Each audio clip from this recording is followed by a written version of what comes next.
നീലാഞ്ജന ഡയറീസിൻ്റെ പുതിയ ബ്ലോഗിലേക്ക് ഏവർക്കും സ്വാഗതം. ഇന്ന് നിങ്ങളെ കൊണ്ടുപോകുന്നത് ഒരു കുഞ്ഞു സർപ്രൈസ് മേടിക്കാനുള്ള യാത്രയിലേക്കാണ്. എങ്ങോട്ടാണ്, ആർക്കാണെന്നൊക്കെയല്ലേ? അമ്മയ്ക്കൊരു മൊബൈൽ ഫോണ്. കുറേ നാളത്തെ ഒരു ആഗ്രഹമായിരുന്നു അമ്മയ്ക്ക് എന്തെങ്കിലും മേടിച്ചു കൊടുക്കണം എന്നുള്ളത്. പുള്ളിക്കാരിയുടെ പിറന്നാൾ അടുത്ത് വരുന്നത് കൊണ്ട് അപ്പോഴത്തേക്കാവാം എന്നാണ് ഞാൻ വിചാരിച്ചിരുന്നത്. അപ്പോൾ 2 ദിവസം കൊണ്ട് അമ്മയുടെ ഫോണ് ഓഫാണ്, ചാർജ് ചെയ്തിട്ടും ഓൺ ആവുന്നില്ല. അപ്പോൾ രോഗി ഇരിച്ചതും വൈദ്യം കൽപ്പിച്ചതും പാലെന്നും ചൊല്ലിയ പോലെ എനിക്കൊരവസരം വീണ് കിട്ടി. അമ്മയ്ക്കൊരു മൊബൈൽ ഫോൺ മേടിച്ചു കൊടുക്കാമെന്ന് ഞങ്ങൾ തീരുമാനിച്ചു. അമ്മയ്ക്ക് ഇതിനെക്കുറിച്ച് യാതൊരു അറിവില്ല കേട്ടോ. അമ്മയുടെ കേടായ ഫോൺ എടുത്തുകൊണ്ടാണ് ഞങ്ങൾ പോകുന്നത്. ഫോൺ കടയിൽ കൊടുത്ത് ഫോൺ റെഡിയാക്കി തരാം, മേടിച്ചുകൊണ്ട് തരാം എന്നാണ് ഞങ്ങൾ അമ്മയോട് പറഞ്ഞത്. പുള്ളിക്കാരി കേടായ ഫോൺ റെഡിയാക്കി തരുന്ന പ്രതീക്ഷയിൽ വീട്ടിലിരിപ്പുണ്ട്. സർപ്രൈസും കൊണ്ട് ചെല്ലുമ്പം അമ്മയാകെ ഞെട്ടുമല്ലോ. അങ്ങനെ ഞങ്ങളുടെ യാത്ര തുടർന്നു. ആദ്യം ഞങ്ങൾ വിചാരിച്ചു രുക്കുവിനെ ഒന്ന് സന്തോഷിപ്പിക്കാം, അവളെ ഒന്ന് ത്രില്ലടിപ്പിക്കാം എന്ന് വിചാരിച്ചിട്ട് ഞങ്ങൾ കുണ്ടന്നൂരിലുള്ള ഫോറം മാളിലേക്കാണ് ആദ്യം യാത്ര തുടർന്നത്. ഫോറം മാൾ ഞാൻ ആദ്യമായിട്ടാണ് കാണുന്നത് കേട്ടോ. എനിക്ക് ലുലു മാളിനേക്കാട്ടിലും കൂടുതൽ ഇഷ്ടമായത് ഫോറം മാളാട്ടോ. കാരണം ലുലു മാളിൽ ഭയങ്കര റഷല്ലേ, പിള്ളേരെയും കൊണ്ടൊക്കെ പോകുമ്പോൾ അവർക്ക് ഓടിക്കളിക്കാനോ ഭയങ്കര തിരക്കായിട്ട് തോന്നി. എനിക്ക് എന്തുകൊണ്ടും കംഫർട്ടബിളായിട്ട് തോന്നിയത് ഫോറം മാളാട്ടോ. എനിക്ക് ഭയങ്കരമായിട്ട് ഇഷ്ടപ്പെട്ടു. അകത്ത് കയറിയപ്പോഴേ വലിയ തിരക്കും ഉണ്ടായിരുന്നില്ല. ലുക്കും അവിടെ എല്ലാം ഓടിച്ചാടി നടക്കായിരുന്നു. എന്നാൽ താഴത്തെ ഫ്ലോറിൽ കുറേ ബുക്സിൻ്റെ കളക്ഷനൊക്കെ ഉണ്ടായിരുന്നു. സ്കൂൾ തുറപ്പൊക്കെ ആയതുകൊണ്ട് പിള്ളേരുടെ സെക്ഷൻ ഉണ്ടായിരുന്ന ഒരു സൈഡിൽ, പിന്നെ വായനക്കാർക്കുള്ള പുസ്തകങ്ങളും സൈഡിലുണ്ടായിരുന്നു. വിനിച്ചേട്ടൻ ഇങ്ങനെ ഓരോ പുസ്തകങ്ങൾ തപ്പുന്നുണ്ട്. നേരത്തെ വിനിച്ചേട്ടൻ പണ്ടൊക്കെ ഭയങ്കര പുസ്തക വായനയും എഴുത്തുമൊക്കെ ഉണ്ടായിരുന്നു കേട്ടോ. ഇപ്പം തിരക്കുകളൊക്കെ കാരണം വിനിച്ചേട്ടൻ അതിനൊട്ടും സമയം കിട്ടാറില്ല. എന്തായാലും അത് കണ്ടപ്പോൾ വിനിച്ചേട്ടൻ ബുക്ക് മേടിക്കണം, ഇനി വായനാശീലം തുടരണം എന്നൊക്കെ പറഞ്ഞ് ഒരു 4 ബുക്ക് ഞങ്ങളങ്ങ് മേടിച്ചു. ലുക്കുവിൻ്റെ വിചാരം അവൾക്കുള്ള ബുക്കാണെന്ന് കേട്ടോ. വേറൊന്നും വാങ്ങിക്കാൻ നിന്നില്ല. കാരണം ഇച്ചിരി ആവണമല്ലോ, കുഞ്ഞ് കളർ ചെയ്യാനായാലും കൂട്ടിച്ചേർത്ത് വരയ്ക്കാനായാലും ഇച്ചിരി ആയാലല്ലേ. അങ്ങനെ ബില്ലും പേ ചെയ്ത് ഞങ്ങൾ അവിടെ നിന്ന് ഇറങ്ങി. ഫോറം മാളൊന്ന് ചുറ്റിക്കാണാമെന്ന് ഞങ്ങൾ വിചാരിച്ചു. വായനാശീലം ഇനി പിന്നെ ആരംഭിക്കണം എന്നൊക്കെ പറഞ്ഞ് പ്രതിജ്ഞയൊക്കെ എടുത്തിട്ടാണ് കേട്ടോ ഈ പുസ്തകമൊക്കെ വാങ്ങിച്ചു കൂട്ടിയത്. എന്തായാലും വഴിയെ കണ്ടറിയാം എന്താവും എന്നുള്ളത്. അങ്ങനെ പാക്ക് ചെയ്ത് കവർ ഞാൻ കയ്യിലെടുത്തു. ലുക്കുൻ്റെ വിചാരം ഈ 4 പുസ്തകവും അവൾക്ക് പഠിക്കാനുള്ളതെന്നാണ് കേട്ടോ. എന്നിട്ട് ഞങ്ങൾ നേരെ ഫസ്റ്റ് ഫ്ലോർ കയറി. ആൾക്കിങ്ങനെ എക്സ്കലേറ്റർ കയറി നിൽക്കാനാണ് ഇഷ്ടം കേട്ടോ. വിനിച്ചേട്ടൻ അത് എടുത്തിട്ട് അവളെ സ്റ്റെപ്പിൽ ഇങ്ങനെ നിർത്തും. കയ്യിലൊക്കെ പിടിച്ചിട്ടാണ് കേട്ടോ നിർത്തുന്നത്. ഇങ്ങനെ സ്റ്റെപ്പ് കയറി ഇങ്ങനെ മേളിപ്പാൻ ആൾക്ക് ഭയങ്കര ഇഷ്ടമാണ്. അങ്ങനെ നേരെ ഞങ്ങൾ ഫസ്റ്റ് ഫ്ലോറിലെത്തിയപ്പം ഒരു കട കണ്ടു. നല്ല രസമായിരുന്നു കേട്ടോ അതിനകത്തിരിക്കുന്ന സാധനങ്ങൾ കാണാൻ. ഗ്ലാസ്സിൽ കുറേ ഐറ്റങ്ങൾ. എന്തായാലും അകത്ത് കയറി കീശ കളിയാക്കാൻ ഞങ്ങൾ ഉദ്ദേശിച്ചില്ല. പുറത്തുനിന്ന് എക്സ്പ്ലോർ ചെയ്തിട്ട് ഞങ്ങൾ നേരെ 3rd ഫ്ലോറിൽ കയറി. അവിടെയാണ് എന്തെങ്കിലും ഐസ്ക്രീം എന്തെങ്കിലും ഫുഡൊക്കെ കഴിക്കാൻ കിട്ടുക. അവിടെ കയറി ഫുഡൊക്കെ കഴിക്കാൻ വെച്ചിട്ട് ഞങ്ങൾ നേരെ നടക്കുമ്പോൾ ഒരു കുഞ്ഞു വാവയെ കണ്ടിട്ട് ആളെന്ത് കരച്ചിലായിരുന്നു. അമ്മയെ കാണാഞ്ഞിട്ടാന്ന് തോന്നുന്നു കേട്ടോ. ഞങ്ങളെ കണ്ടപ്പം ആൾ ചിരിച്ചു തുടങ്ങി. എൻ്റെ അടുത്തോട്ട് വരാനൊക്കെ ആയെന്നുണ്ടായിരുന്നു. കുഞ്ഞിനെ എടുക്കാൻ നിന്നില്ല ഞാൻ. അവളുടെ കയ്യിലൊക്കെ പിടിച്ച് ടാറ്റയൊക്കെ പറഞ്ഞിട്ട് നേരെ ഞങ്ങൾ തണുത്ത എന്തെങ്കിലും കഴിക്കാം, ഒരു ഐസ്ക്രീമൊക്കെ കഴിക്കാം എന്നൊക്കെ വിചാരിച്ച് കടയിലെത്തി. അവിടെ ചെന്നിട്ട് ഞങ്ങൾ 2 ഫലൂഡയും കുഞ്ഞിനൊരു സ്കൂപ്പ് വാനില ഐസ്ക്രീമും മേടിക്കാൻ ഓർഡർ കൊടുത്തു. 5 മിനിറ്റ് എടുക്കുമെന്ന് അവർ പറഞ്ഞു. അപ്പോൾ ഇരിക്കാനൊരു സീറ്റ് കണ്ടുപിടിക്കണമല്ലോ, ഇച്ചിരി കംഫർട്ടായിട്ടിരിക്കണമല്ലോ കുഞ്ഞിനെയും കൊണ്ട്. അങ്ങനെ ഒരിടം നോക്കി വന്നപ്പം ആദ്യം ഒരു സൈഡിലിരുന്നു. അപ്പം വിനിച്ചേട്ടനോട് പറഞ്ഞിടി അങ്ങോട്ട് മാറിയിരുന്ന IPL കാണാൻ പറ്റും, വലിയ സ്ക്രീനിൽ IPL നടക്കുന്നുണ്ടെന്ന് പറഞ്ഞു. അപ്പോഴാണ് കേട്ടോ ഞാൻ ആ സ്ക്രീൻ കണ്ടത്. ഞാൻ നേരെ അതിൻ്റെ ഓപ്പോസിറ്റാണ് ഇരുന്നിരുന്നത് ആദ്യം.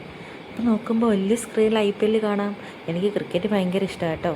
പണ്ട് അച്ഛനുള്ളപ്പം ചേട്ടനും അച്ഛനും ഞാനും ഒക്കെ കൂടി ഇരുന്നായിരുന്നു TV-യിൽ ക്രിക്കറ്റ് കണ്ടുകൊണ്ടിരുന്നത്. 2020 വേൾഡ് കപ്പിൽ പാകിസ്ഥാനുമായിട്ട് ഇന്ത്യ ജയിച്ച് കപ്പടിച്ച സമയത്തൊക്കെ അച്ഛനും ഞങ്ങളൊക്കെ കൂടെ ഒന്ന് പടക്കം പൊട്ടിച്ച് ആഘോഷിച്ചിട്ടൊക്കെയുണ്ട്. അതൊക്കെയാണ് എൻ്റെ മനസ്സിൽ കൂടെയൊക്കെ അപ്പോൾ പോയത്.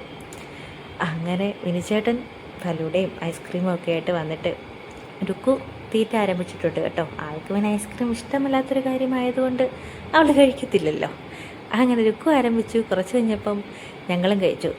ഞാൻ ഫലൂഡയും ഐസ്ക്രീം മാത്രമുള്ളതെന്ന് കേട്ടോ വിചാരിച്ചേ. പിന്നെ ആൾ പോയിട്ട് ഒരു 2 ബർഗറും മേടിച്ചു. അങ്ങനെ ബർഗറും മേടിച്ചുകൊണ്ട് പിന്നെ ബർഗറും ഫലൂഡയും ആസ്വദിച്ച് കഴിച്ചു. നോക്കുമ്പോൾ ദേ തൊട്ടപ്പുറത്തൊരു ഫാമിലി ഉണ്ടായിരുന്നു കേട്ടോ. അവിടെ ഒരു മോള് രുക്കുവിന് കളിക്കാൻ ബലൂൺ കൊടുത്തു. അങ്ങനെ രണ്ടുപേരുടെ ബലൂൺ കളിയായിരുന്നു ഇടയ്ക്ക്. അങ്ങനെ ബലൂൺ കളിയൊക്കെ കഴിച്ച് ക്ഷീണിച്ച് ഞങ്ങൾ നേരെ വീണ്ടും യാത്ര തുടർന്നു. എങ്ങോട്ടായിരിക്കും? സർപ്രൈസ് വാങ്ങാൻ. ഇനിയും വൈകിയാൽ സർപ്രൈസ് നടക്കില്ല കേട്ടോ, കാരണം സമയം 8 മണിയായി. അങ്ങനെ ഞങ്ങൾ നേരെ വേഗം താഴെ എത്തി പുറത്തേക്ക് ഇറങ്ങി.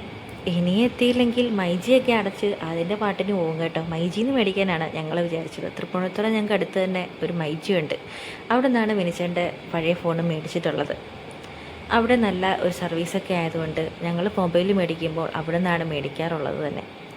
അങ്ങനെ ഞങ്ങൾ അവിടേക്ക് പോകാമെന്ന് വെച്ച് വെള്ളി ഇറങ്ങിയപ്പം ഹെലികോപ്റ്റർ വന്നു കണ്ട് രുക്കു വിമാനം എന്നൊക്കെ പറഞ്ഞ് ചാടിത്തുള്ളുന്നുണ്ടായിരുന്നു. അങ്ങനെ ഞങ്ങൾ ഹെലികോപ്റ്റർ കണ്ടിട്ട് ഞങ്ങൾ നേരെ മൈജിയിലേക്ക് പോകാൻ വേണ്ടിയിട്ട് ഞങ്ങൾ വീണ്ടും വണ്ടിയിൽ കയറി. രുക്കുവിൻ്റെ കണ്ണാടിയൊക്കെ വെച്ചിട്ടുള്ള ഇരിപ്പ് കാണാൻ നല്ല ഭംഗിയല്ലേ. അങ്ങനെ ഫോറം മാളൊക്കെ ഒന്ന് ചുറ്റി കറങ്ങി ഞങ്ങൾ നേരെ ഫോറം മാളിൻ്റെ ഫ്രണ്ടിലേക്ക് എത്തി. ഇടയ്ക്കിടയ്ക്കുള്ള ഈ ഹമ്പ് ഇത്തിരി അരോചകമാണ് നടുവിന് കേട്ടോ.